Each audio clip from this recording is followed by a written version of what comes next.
and welcome, I'm Hammeh, and in this series we're discovering the lore, backstory and characters of Overwatch's heroes, including more detail through their in-game voice lines and interactions. Before any map starts and during the game on various triggers, Overwatch heroes chatter with and react to each other in some funny in-game ways. These give us some great extra insights into hero character, interests and backstories too. In this video we're looking at Ana's story, through her interactions with fellow heroes and the world around her. Once a highly decorated soldier and second in command of Overwatch, Ana Amari's current life is far from the prestige and family life she used to enjoy. Thought to be dead by her friends, colleagues and even her daughter until just recently, Ana's living a second life as a bounty hunter while protecting Egypt from new terrorist threats. Recently reunited with former Commander Jack Morrison in the events of the Old Soldiers comic, we can only speculate what Overwatch's former High Command will be up to next. Firstly, we'll quickly run through Ana's story. Commitment to duty and her family run in Ana's blood. From a long line of highly decorated soldiers, we know little of Ana's early years, but can presume that before the first Omnic crisis, she served in the Egyptian security forces. Over time, Ana must have honed the skills that she would become world-renowned for: superior marksmanship, decision-making, and quick combat instincts. Her analysis under fire meant that she'd never hesitate to take action when necessary, or pull the trigger when required. At around the age of 28, Ana became a mother to her daughter, Amari, who would be known later in life by the call sign Farah. Although we don't know Farah's dad currently, he isn't a mystery in lore according to Blizzard. Farah knows who her dad is. We may find out his identity when there's time to tell the story of Ana's partner in future. However busy she was on active service, Ana and Faria's early years together looked like happy ones, until the Omnic crisis struck the world. When Omnica Corporation's Omniums reactivated mysteriously, and wave upon wave of Bastions, Titans and other Omnics began their assault, countries across the world and humanity struggled to deal with the threat. Egypt was no different. As conventional warfare failed to defeat Omnic forces everywhere, the crisis inflicted a heavy toll on Egypt's security forces. Undermanned and depleted, they resorted to relying on their elite sniper units for support. Amongst the best of these was Ana, who by this time was widely considered to be the world's best, and her ability didn't go unnoticed. As individual countries struggled, the United Nations was busy forming a task force as a joint attempt to combat the crisis. A small experimental group was put together, with the best and brightest from around the world in different fields, dedicated to find a different way to end the Omnic threat. Deciding upon a form of asymmetrical warfare against the robots and the AIs that presumably directed them, the first Overwatch team was formed. Teaming up under the then leadership of Gabriel Reyes, Wilhelm, Lindholm, Morrison, the mysterious Liao and Ana were deployed around the world in an attempt to end the violence. Like guerrilla fighters across the decades, Overwatch took a more asymmetric approach. They chose key targets of importance, striking unexpectedly and in small numbers, hitting Omnic command protocols and control mechanisms, rather than the conventional army-to-army combat. The small force succeeded in disabling the Omnic threat, leading to the quarantining of the god AIs that somehow were part of the crisis, and bringing an end to the war worldwide.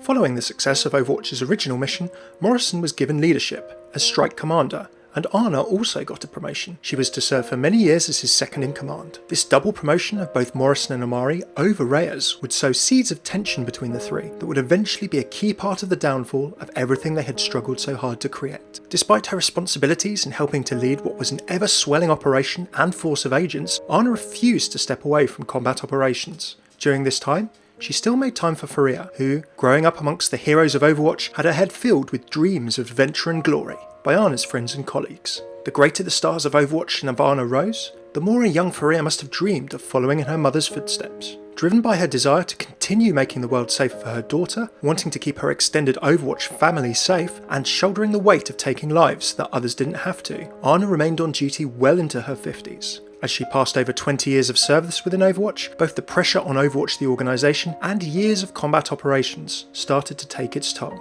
The smiling, cheerful Ana in propaganda posters from years past was gradually growing weary of war, to the extent of suffering from potential combat fatigue. While she had to watch friends and family fade away and fall around her, Ana began to, in her own words, grow weary of continuing this fight. As the kill notches on her Kainamura rifle continued to rack up, and new recruits idolised her for her combat and killing experience, Ana felt much differently. The burden of taking lives was weighing ever more heavily on her. This clearly had some effect on her relationship with her daughter. As Faria began to think of her own military career, Ana expressed her desire for her not to tread that path. Combat training certainly doesn't encourage too much introspection or empathy on the act of killing. As Ana increasingly began to reflect on her targets as not just people, but people who all had someone who cares for them as well, her combat effectiveness was clearly on the edge. However much she tried to hide it, it would be a combination of this reaction to combat stress and a revelation in the heat of battle that would cause her legendary composure to waver. In the life of a sniper, that's all it would take to change Ana's life and that of others around her, forever in the process. In the later days of Overwatch, Ana was deployed to covering a team of agents led by Morrison on a hostage rescue mission to save scientists under threat from Talon. Talon as a terrorist group had become ever more powerful and unchecked in recent years, even being able to kidnap the wife of the Overwatch agent tasked with dismantling them, before using her to kill him. Gerard Lacroix, his death, and the fate of his wife Amelie would turn out to be a key part of Ana's story.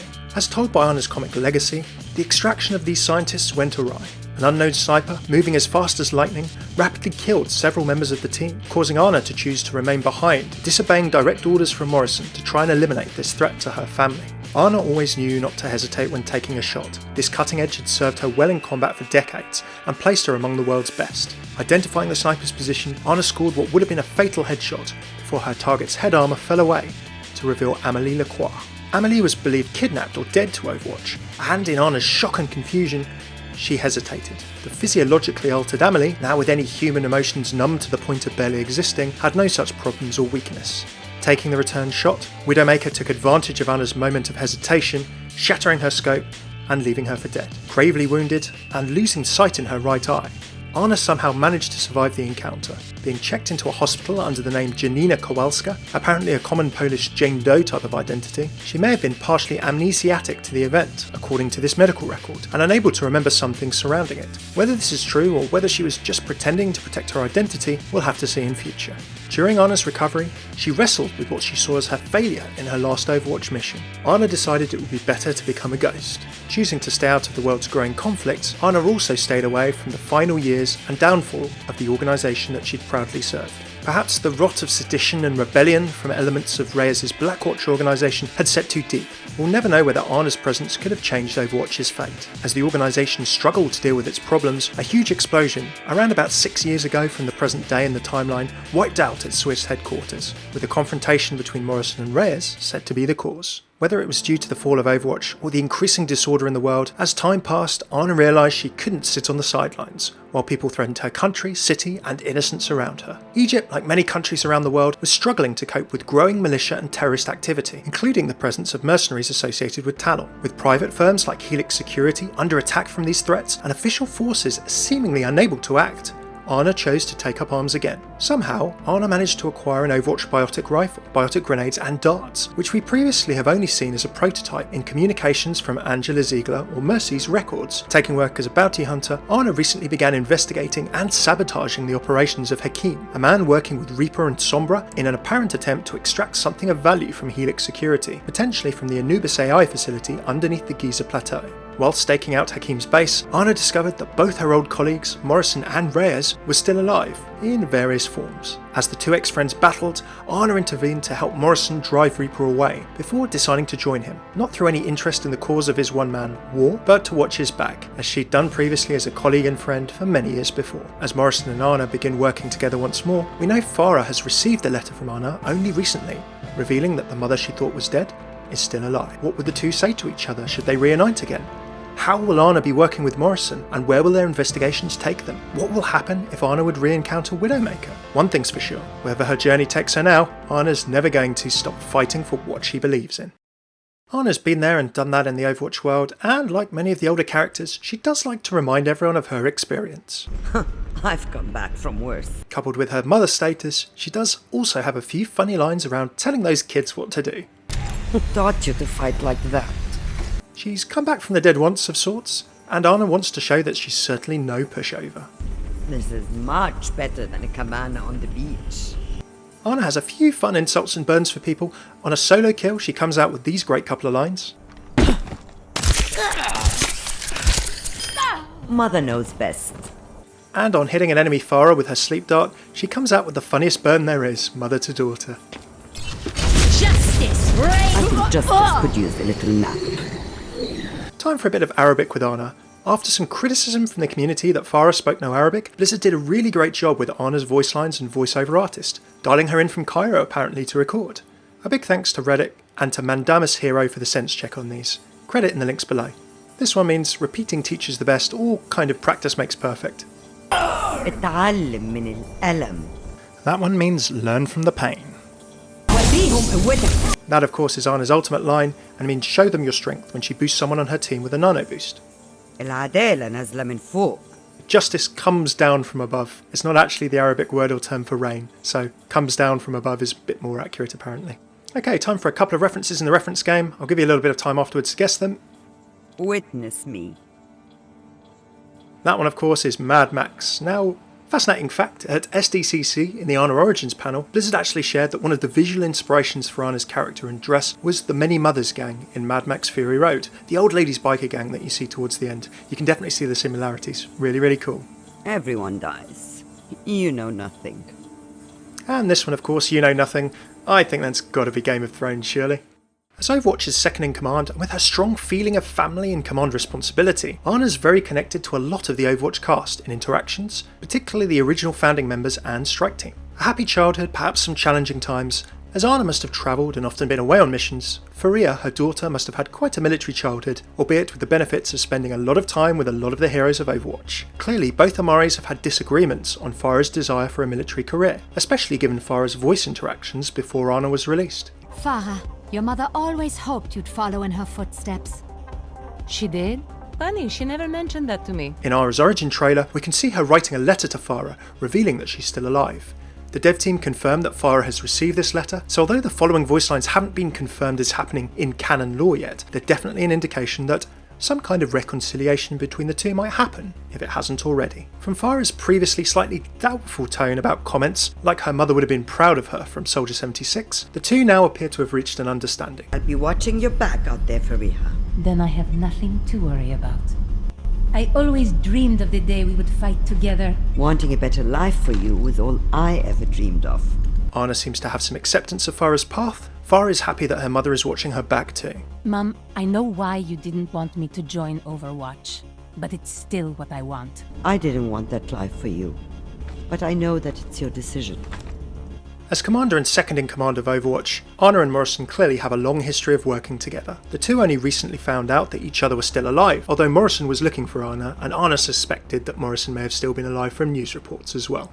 The two have several things to say to each other, both in terms of how the years have treated them, as well as the reasoning behind their various disappearances and keeping their identities secret. For a man of your years, you're looking pretty good, Jack. Well, all that stuff they pumped into me has to be good for something. That line of course refers to the US Soldier Enhancement Program. Soldier 76's boss actually said previously that there's no such thing as luck, just good genetics, which is quite an interesting statement. I do wonder if gene therapy is involved somehow there. Ana, we all thought you were dead. Why didn't you tell me? You, of all people, are going to ask me that? Ana's got a fair point there, I think. Soldier 76 can't exactly preach about trying to keep his identity secret after death. There's another line where Ana asks, "What are you going to do when the fighting's over, Jack?" To which Morrison replies, I'm a soldier, Ana. Retirement doesn't suit me. Admit it, Ana. This is better than retirement. I feel a lot better having you watch my back. When Soldier 76 sees Ana get a kill in, he's reminded of her former glory as well. Always were a good shot. You know, I still owe you for saving my life that one time. Ana's clearly saved Soldier 76's behind quite a few times in the past. From 3 friends maybe in this photo, to at least 2 enemies. Although Ana probably wasn't present for Overwatch's final downfall, she must have seen something of what was brewing between Morrison and Reyes and the troubles within Overwatch. Although Reaper tries to turn Ana against Morrison by saying that he left you to die in the Old Soldiers comic, we know this wasn't the case, and Reaper still isn't beyond putting her back on his hit list. Guess you're going back on my list, Ana. What happened to you, Gabriel? In Old Soldiers, Reaper seems to infer that he, Morrison, left Reyes to turn into this thing. Reaper may not be the most reliable of witnesses or narrators though, so we'll have to see what happens in future. Echoes of the past come back also when Reaper comments on Ana's allegiances, but Ana explains her reasoning in perhaps a hint towards what actions Reyes might have taken in the past to deserve this. I shouldn't be surprised you took his side. Ana says in reply that he never gave her much choice, so it's going to be interesting to see what Reaper did to put Ana in that position. You chose your side. And in this rare line, when Ana gets a chain of kills on a Reaper, she reflects on how much things have changed. I don't even know you anymore. There is another line I haven't heard that's a rare one, where Reaper says just like old times, and Ana replies with, "Right, except for the part where you became a homicidal maniac apparently." Interesting stuff. As old comrades in arms, Ana and Reinhardt's service together goes back to the original strike team. Reinhardt, like other Overwatch members, is very shocked to see Ana alive, but he gets a slightly kinder response from her than she gave Morrison. Ana, how can this be? I thought you were dead. I'm sorry, Reinhardt. After everything that happened, I needed time. The two old-timers may be seasoned in experience, but that hasn't stopped them relishing their current work, and Ana gets a typically chivalric response from Reinhardt when she compliments him here. Reinhardt, I must say you're looking quite well. This life must agree with you. And you are looking as lovely as ever. Once the two are in battle together, Reinhardt likes to have a reminisce. Just like old times, hey Ana? Ana and Widowmaker, of course, have history. The two snipers obviously haven't forgotten their confrontation. They might actually have a more personal history. For one quite interesting exchange between the two. When Ana spawns on the same team as Widow, Ana actually comments on Gerard, Widow's husband that she killed. Gerard was a fool to love someone like you. You don't know anything about him. This conversation's probably never taken place in the actual Overwatch story, and may never happen, but it does raise an interesting question. How well did Ana know Gerard? And why would she disapprove of Amelie as his choice of wife? Why would Amelie counter with "you don't know anything about him"? Widowmaker's life as Amelie would be an amazing future short or comic. I really hope they get around to making it. Widowmaker's also not above twisting the knife about Ana's age and past events, but Ana has a great sarcastic comeback in response. You were once a legend. But what are you now? Just a shell of a woman. I take it you don't want my autograph then. And when Widow sees an Ana kill, we hear just a hint of insecurity from Widow about her skill. Not bad. For second best. And if Widow scores a kill on Ana, she again tries to rub salt in the wound. The world's greatest sniper. Formerly. Ana's command role in Overwatch would certainly have led her to work pretty closely with Mercy when Angela was serving as head of medical research. When the two spawn together, Mercy as always is offering assistance to those in need. You know, Ana, there are procedures we could look into to repair your eye. You're very kind. Interesting that Ana clearly sees her eye as part of her moving on from the challenges or experiences of her past. And interestingly, we hear Mercy's thoughts on Ana's use of her biotic rifle. Ana, I don't approve of what you've done with my biotic technology. It certainly syncs up with Mercy's disapproval of Torbjorn's mods for her tech. We saw this in Ana's biotic rifle teaser image from Twitter. Mercy's fears were eventually to come true. Ana's rifle somehow is now doing damage beyond its original design as a healing device. But how the mods came to be made, we'll have to discover in future. McCree and Ana served together in Overwatch's golden age, and he would have been pretty young at the time. In a spawn interaction between them, it's clear that McCree's not become any less charming in the years that have passed. It's an honor fighting by your side, ma'am. Oh, you always were a charmer.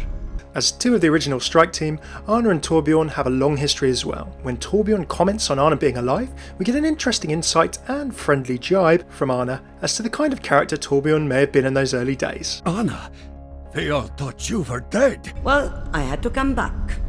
I was worried you'd get bored, not being able to stick your nose in my business.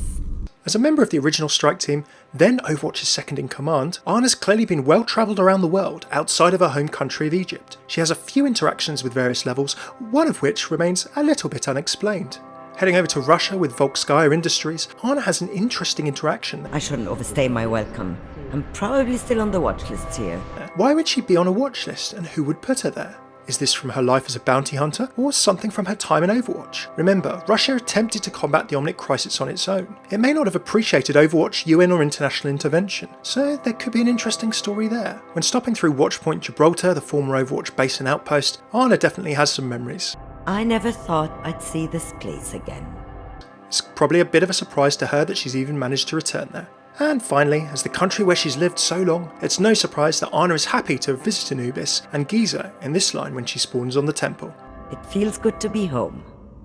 Thanks very much for tuning in to my hero voiceline and story series. Please do check the playlist linked here on the left for more videos like this of Overwatch's other heroes. If you like this video, please hit that like button below, subscribe, share and comment with what lines you enjoy most and hero you'd like to see covered next. I really appreciate hearing what you all think. My channel also has loads more Overwatch hero lore, speculation, game theory and news. Links are here, do please check them out. Until next time, I've been Hammeh, take it easy.